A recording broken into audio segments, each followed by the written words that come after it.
ဒါဝိဒ်ဟာအမှန်တကယ်မှာတကိုးကြီးတဲ့နတ်ဆိုးတစ်ကောင်ဖြစ်မှန်းဘယ်သူမှမသိခဲ့ကြဘူး။ဒါဝိဒ်ကိုယ်တိုင်တော့မသိခဲ့ကြဘူး။ဒီအမှန်တရားဟာဂျွန်ကသူ့ရဲ့စစ်မှန်တဲ့ထူဆန်းပြီးကြောက်စရာကောင်းတဲ့ပုံစံကိုဖော်ပြတဲ့မော်ဆေးရည်ကိုပေးတဲ့အခါပေါ်လာခဲ့တယ်ပြီးတော့ဂျွန်ကဒါဝိဒ်ကိုသူ့ရဲ့တပည့်ဖြစ်စေပြီးနတ်ဖျားဆွမ်းအားတွေကိုဘယ်လိုအသုံးချရမလဲနိုင်ငံတော်ကိုဘယ်လိုကာကွယ်ရမလဲဆိုတာကိုတင်ပေးခဲ့တယ်။ဒါပေမဲ့အမှန်တရားကတခြားအရာတစ်ခုပါဒါဝိဒ်ဟာနတ်ဆိုးဖြစ်မွေးဖွားလာတာမဟုတ်ဘူး။ဂျွန်ကသူ့ကိုတမင်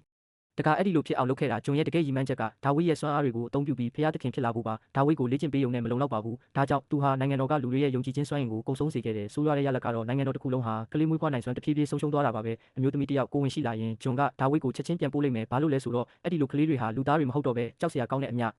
ဒီကိုချောင်းနတ်ဆိုးတွေဖြစ်ပြောင်းလဲသွားလိမ့်မယ်ဒါဝိဒ်ရဲ့အလုပ်ကအနာဂတ်ချင်းချောက်မှုတွေကိုကာကွယ်ဖို့ဒီအန္တရာယ်ရှိတဲ့တရားဝါတွေကိုဖယ်ရှားပစ်ဖို့ပါဒါပေမဲ့လူတွေရဲ့ယုံကြည်ခြင်းကိုလုံးဝဖျက်ဆီးပြီးတဲ့နောက်မှာတော့ဂျွန်ဟာနတ်ဖျားဖြစ်လာလောက်အောင်တန်ခိုးမှကြီးသေးပါဘူးပြီးတော့နတ်ဆိုးဘရင်ရဲ့အဖိုးတန်ဆုံးကြည်လင်တဲ့ဦးတိုင်ကိုခိုးယူဖို့ဒါဝိဒ်ကိုနတ်ဆိုးနယ်မြေကိုဆေးလွတ်ခဲ့တဲ့အစပိုင်းမှာတော့ဒါဝိဒ်အောင်မြင်ခဲ့တယ်တိုးတော့နတ်ဆိုးနယ်မြေ၏စောက်ရှောက်သူတတဝါသည်သူ၏မရင်းနှီးသောအနက်ကိုသတိပြုမိပြီးဒါဝိဒ်၏အတွင်ပြင်ကိုဂင်းဤရှာဖြင့်ဆုတ်ဖျက်လိုက်သည်ခဏအတွင်းနတ်ဆိုးအုပ်ကြီးကသူ့ကိုအရရက်မှဝိုင်းရံထားသည်လွတ်မြောက်ရန်မဖြစ်နိုင်ဟုထင်ရသောအခါဂျွန်သည်မော်ကျိုးတစ်ချောင်းကိုပစ်ချကာဒါဝိဒ်ကိုဘေးကင်းရာသို့ဆွဲတင်လိုက်သည်ကြောက်မြတ်ယတနာကိုရရှိပြီးနောက်ဂျွန်သည်လူများအားလပြည့်ညတွင်ဂင်းဤစွမ်းအားကိုအသုံးပြု၍မြုံချင်းကိုကုသပေးမည်ဟုကြေညာခဲ့သည်သို့တော့အမှန်တရားမှာကြောက်မြတ်ယတနာကိုအသက်သွင်းရန်အသက်တက်များစွာလိုအပ်သောကြောင့်နိုင်ငံတော်တစ်ခုလုံးရှိလူတိုင်းကို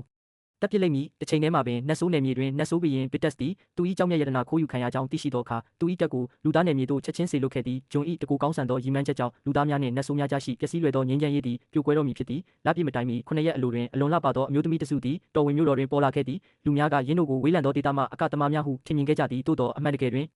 ယင်းတို့အားလုံးသည်နတ်ဆိုးများဖြစ်သည်ယင်းတို့၏အလှအပနှင့်ဆွဲဆောင်မှုသည်ပရိသတ်ကိုလျင်မြန်စွာဆွဲဆောင်ခဲ့သည်အန်နာသည်ယင်းတို့ထဲမှတဦးဖြစ်သည်သူမသည်အလွန်လှပယုံသာမကမြည်သူ၏ဆန္ဒကိုမဆိုဖြည့်ဆည်းပေးနိုင်သောစွမ်းအားလည်းရှိသည်